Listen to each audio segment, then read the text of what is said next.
Our faculty are really wonderful at working with students, and we work with students all the time, but we don't always get an opportunity to step back and say, what's it like to be a student, especially in this remote learning context? So we wanted folks to really sort of step into those shoes and think about what it meant to work with students from that perspective of empathy and appreciation for that experience. The RISE Institute was a faculty seminar. We had 137 participants this summer.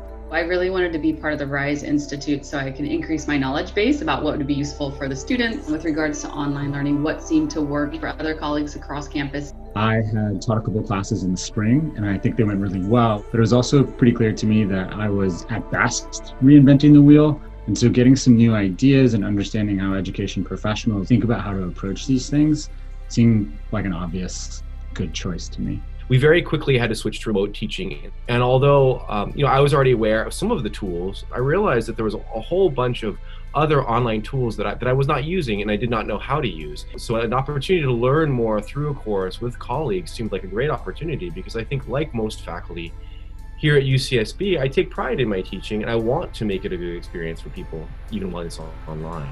We really wanted faculty to think about, again, reimagining their instruction through the student experience. So we did ask them to imagine themselves and put themselves in the shoes of students in this experience. It's very rare that I get to sort of experience what it's like to be a student. And so that was one of the things that RISE offered without maybe intentionally doing so. They gave professors the opportunity to be a student in a remote class and to really experience what it's like to try to manage your time and to keep track of deadlines. It also provided a space to really rethink not only remote learning, but just pedagogy in general. We had to rethink some of these components. And one of the components we added is these Nectar discussion boards. And the students took to them really intuitively. And they actually made me rethink whether I'm teaching my seminars well, because the conversations were such a high level. Quite to my surprise, that a lot of these online tools do things in a way that I was sort of wanting to do in class, direct students sort of right to where I wanted them to look at the reading, ask them to comment on it right then and there individually. So this switch to online has made me engage more in that technology, which allows me to actually make my classes more rigorous.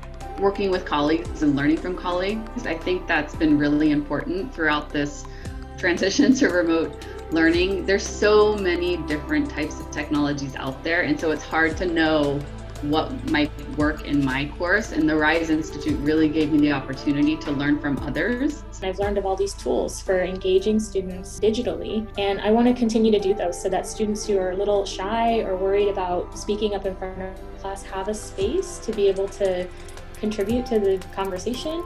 And I'm actually really excited to see students start to engage in this remote way. The work we're doing at the university doesn't stop because other parts of the world have slowed down.